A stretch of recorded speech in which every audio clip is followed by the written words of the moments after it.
है, एक सेठ जी ने अपने छोटे भाई को 3 लाख रुपए व्यापार के लिए दिए। उसका व्यापार बहुत अच्छा जम गया, लेकिन उसने रुपए बड़े भाई को वापस नहीं लौटाए। आखिर दोनों में झगड़ा हो गया। झगड़ा भी इस सीमा तक बढ़ गया कि दोनों एक दूसरे के यहाँ आना जाना बिल्कुल बंद कर दिए।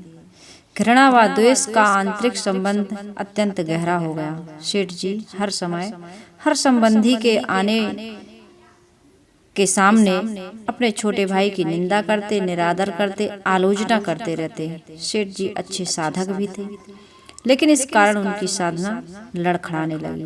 भजन पूजन के समय भी उन्हें छोटे भाई का चिंतन होने लगा। मानसिक व्यथा का प्रभाव तन पर भी पड़ने लगा। बेचैनी बढ़ गई, समाधान नहीं मिल रहा था। आखिर वे एक संत के पास गए और अपनी व्यथा संत जी को सुनाई। संत श्री ने कहा, बेटा तू चिंता मत कर, ईश्वर की कृपा से सब ठीक हो जाएगा।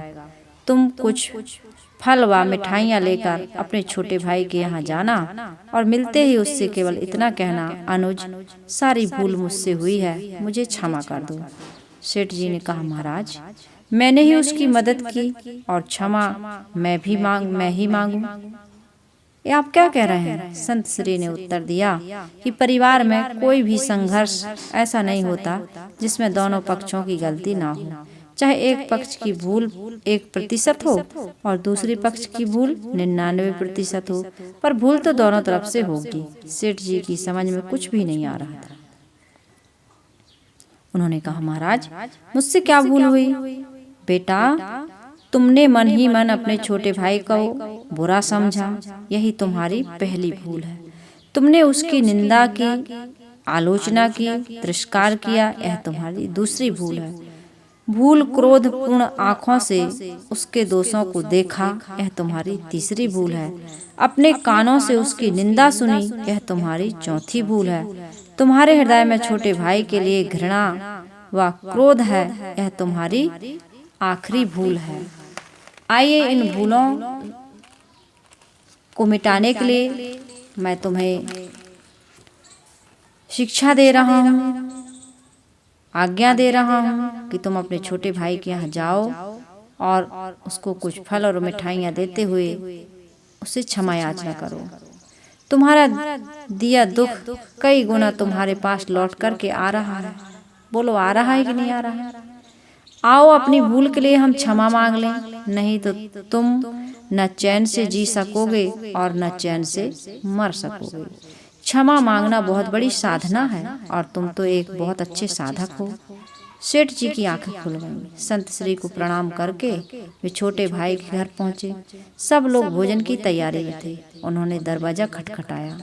दरवाजा उनके भतीजे ने खोला। सामने ताऊ जी को देखकर वह अबाक सा रह गया और खुशी से झूमकर जोर जोर से चिल्लाने लगा, मम्मी पापा देखो कौन आया, ताऊ जी आए हैं, ताऊ जी आए हैं।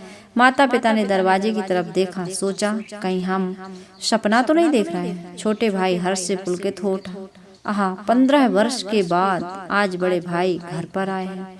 प्रेम से गला रुंध गया, कुछ बोल ना सका।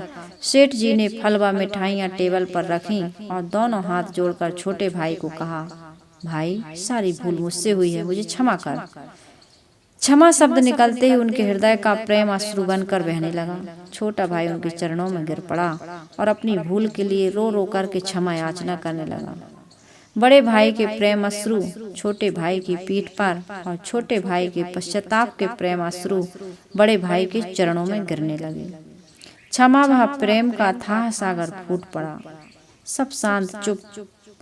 सबकी आंखों में अविरल आंसू की धारा बह रही थी। छोटे भाई उठकर गया और रुपए लाकर बड़े भाई के सामने रख दिए। बड़े भाई ने कहा, भाई आज मैं इन कौड़ियों को लेने के लिए नहीं आया हूँ, मैं अपनी भूल मिटाने आया हूँ, अपनी साधना को सजीव बनाने के लिए आया हूँ और द्वेष का नाश करके प्रेम की गंगा बहाने आया हूँ। मेरा आना सफल हो गया, मेरा दुख मिट गया, अब मुझे आनंद का एहसास हो रहा है। छोटे भाई ने कहा, भैया जब तक आप ये रुपए नहीं लोगे तब तक मेरे हृदय की तपन मिटेगी नहीं, कृपा करके आप ये रुपए ले लें। सेठ जी ने छोटे भाई से रुपए लिए और अपनी इच्छा के अनुसार अनुज वधू को, भतीजे को, भतीजी को बांट दिए। सब कार में बैठ करके घर पहुंचे। 15 वर्ष के बाद अर्धरात्रि में जब पूरे परिवार का मिलन हुआ तो ऐसा लग रहा था कि मानो साक्षात प्रेम ही शरीर धारण करके वहां पहुंच गया हो। सारा परिवार प्रेम के अथाह सागर में मस्त हो रहा था। क्षमा मांगने के बाद उस सेठ जी के दुख, चिंता, तनाव, भय, निराशा रूपी मानसिक रोग जड़ से ही मिट गए और साधना सजीव हो उठी। साथियों, मित्रों, हम ज्ञान की बातें तो बहुत सुनते हैं और दूसरों को सुनाने में भी किसी प्रकार की कमी या कसर नहीं रह जाती है, लेकिन हमारे जीवन में जब कभी ऐसे प्रसंग आया करते हैं तब हम अपने आप को वहाँ पर पूरी तरह से फैल पाते हैं। हम 0/0 अपनी जिंदगी में परिणाम लाते हैं। इसलिए मेरा निवेदन है कि जो ज्ञान की गंगा हम दूसरों के लिए प्रवाहित करते हैं, उस ज्ञान की गंगा में अपने जीवन में गोता लगा कर देखें। समस्याएं सबके जीवन में है, लेकिन समाधान हम सबके पास में है। इस प्रकार का समाधान हम खोजते रहें, इस प्रकार का व्यवहार हम अपनों के साथ करते रहें तो हमारा जीवन बहुत सुंदर, सुखद और सरल हो जाएगा। मेरा निवेदन है कि इस कहानी से आपको क्या शिक्षा मिली, क्या प्रेरणा मिली, क्या अपने संबंधों को मधुर बना पा रहे हैं, आप हमें कमेंट में प्रतिक्रिया के रूप में ज़रूर लिखें। इस वीडियो को अधिक से अधिक लोगों तक पहुंचाएं और अपने जीवन को सुखमय, सुंदर और सुव्यवस्थित बनाएं।